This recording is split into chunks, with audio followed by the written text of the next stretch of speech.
इस देश के अम्बेडकरवादियों की जिम्मेदारी है, बौद्ध भिक्षुओं की जिम्मेदारी है, इस देश में जो गौतम बुद्ध को मानते हैं उनकी जिम्मेदारी है, क्योंकि गाय के गोबर खाने वाले, गाय का मूत्र पीने वाले इस देश को नहीं बचा सकते। और 2 मिनट में ही अपनी बात खत्म कर दूंगा।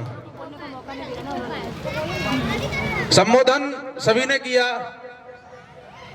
और मैं भी कर देता हूं। मंच पर बैठे हुए सभी मंचासीन पदाधिकारी एवं सभी को सुनने आए सभी मेरे मंचासीन और सामने बैठे हुए माताएं बहनें सभी को मैं नमन करता हूं जो यहां पर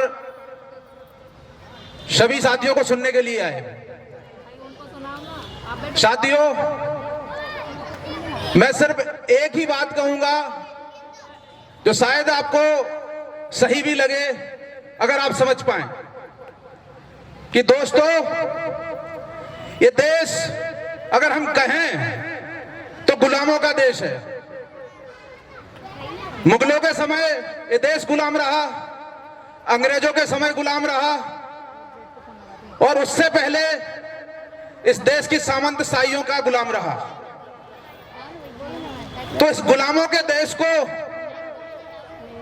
मजबूत बनाने का काम जो किया गया वो डॉक्टर बाबा साहब भीमराव अंबेडकर के द्वारा किया गया, क्योंकि इस देश में स्थायी रूप से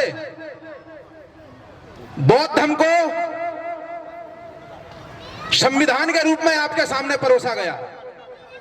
हर एक धर्म का एक अपना संविधान होता है, उसकी गाइडलाइन होती है।